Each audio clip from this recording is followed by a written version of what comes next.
Mga kaagoy! Labong na may saluyot naman ang tirahin natin ngayong araw na to. Ang sahog pala natin dito ay bangus at tilapyang inihaw. Dinagdagan ko na rin ng hipon. Noon yaran sira ay masansamit. Lalo na noon yaran panahon. Marami nga ang niluto nga natin ng labong ngayon. Dinamihan ko na para mabusog nga lahat ng pamilya ko.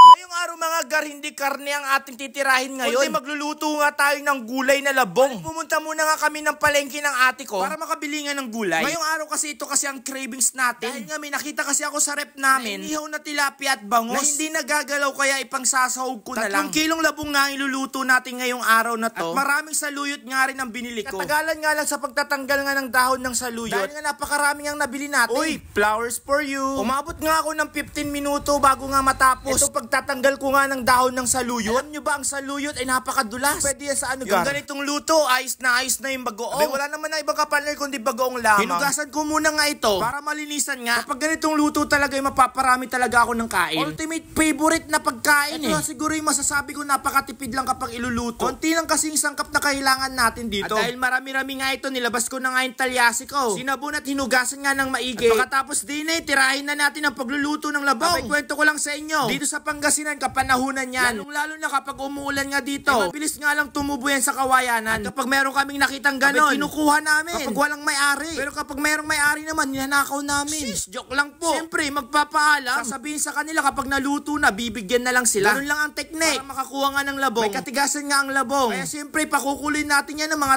10 to 15 minutes. Hanggang lumambot nga yung ating labong. Hayaan muna natin kumulo dyan. Takpan muna natin. I-ready muna natin yung ating pansahog. Yung pansahog pala na gagamitin ko dito. Ay, itong inuwi ng mama ko may bangos at tilapyang naihaw. Abay, tinanong ko sa kanya kung saan galing nga yan. Sabi niya, galing daw birthday. Abay, sabi ko, sobrang galing nyo naman mag-take out. Bihasang-bihasa kayo. Nakarang araw lang ay palabok at hipon. Ngayon, bangus at tilapia naman. Kaya nga, hindi na ako nagdalawang isip na bumili ng labong at saluyot. Kaya kapag ganitong inihaw, ay paniguradong ipangsasahog na to sa gulay. Yan si kami, ay gaylay sansamit tuya. Basta ontan niya ingkalo. Ay gaylay dakup tuta niya isira. Kung gaano ang tuta niya pising. Bagayon ton amin. Basta walay kalo bangus ng tilapia. Bali nga, 3 lang palang na-take out ng mama ko. Kaya sa isang bangus ng mga garhinati ko nga ito sa 3. Ginawa ko pa kasing 5 yan. Wala na, baka madurog yan kapag naluto na. At dahil meron nga kaming hipon sa rep, ilalagay ko na rin pala ito. Kadalasan mga par, kuro-kuro ang pwedeng ilagay. Yung maliliit na hipon. Basta dry, small hipon yun. Uy, pwede na nga itong pangsahog natin. 15 minuto na nga. Binalikan ko agad yung aking pinapakuluan na labong. Pakiramdam ko, luto na nga ito. Tama nga lang sa lambot at hindi na nga matigas. Ewan na lang talaga kung maubos namin ganitong karaming labong na iluluto. Tinanggal ko muna nga ito sa pinagkuluan niya dahil hugasan muna nga natin ulit itong labong. Kasi kapag hindi natin hinugasan, mapait ang kalalabasan. Mapait pa naman ito kapag hindi nahugasan. Abay, Dini, nakakain rin ba kayo ng ganito? Sa amin, minsan talaga nakakakain kami ng ganito kapag umuulan. Ewan ba, pag tagulan talaga, ito ang kadalasan na inuulam namin dito sa Pangasinan. Dahil nga daw, marami daw tumutubong labong. Tanda, dakal si managtakuya labong. Agoy! Palagi ang ginagamit nga naming inasin dito, itong JB Lingayan. Wala lang, flex ko lang yan kasi available dito sa bahay namin. Dinamihan ko na ang paglalagay dahil marami nga iluluto natin. Pagkatapos ka, naglagay na rin ako ng sibuyas. At syempre, pakukulin muna natin itong bagoong natin na kasama nga yung mga sahog natin. Para yung bangus at tilapia, yung lasa niya ay humalo na mismo sa ating sabaw. Kapag kumulo na nga ito ng mga 3 minuto, pwede na ulit hanguin. Tapos kapag nahango na nga natin ito, maya-maya, ito naman ang ilalagay natin sa ibabaw. At dahil kumulo na nga mga gar, tinanggal ko na nga ito. Pangasinan at Ilocano lang ba talagang gumagawa ng ganito? At dahil natanggal na nga natin yung mga isda, ilalagay naman na natin itong labong. Pakukulin lang natin ito ng mga 5 minutes. Bago nga natin ilagay itong ating saluyot. Medyo kulang pa nga dyan yung sabaw, pero mag-a-add nga ako maya-maya. Tatantsahan ko muna nga ito. Nakalipas nga ang 5 minuto. Pwede na natin ilagay dito yung dahon ng saluyot. Alam niyo ba, pinakamaganda lang talaga sa saluyot, tumutubo lang kung saan-saan, no? Sobrang dami kasi pagkukuhanan dito sa bukid namin. Mas okay na rin na maraming dahon ng saluyot ang ilalagay natin. Kapag naluto kasi yan, parang wala lang din. Kakaunti ang kalalabasan niya. Sa ibabaw mga gar, ilalagay na nga natin yung mga sahog natin. Na akong kumain, sobrang sarap nito gar. Bangus at tilapia ang isasahog, tas dadagdagan pa ng hipon sa gilid-gilid. Overload sa sobrang sahog natin mga pre. Inilagay ko na talaga tong hipon kaysa mapanis talaga. Napakamahal pa naman sa palengke. Mga kaagoy,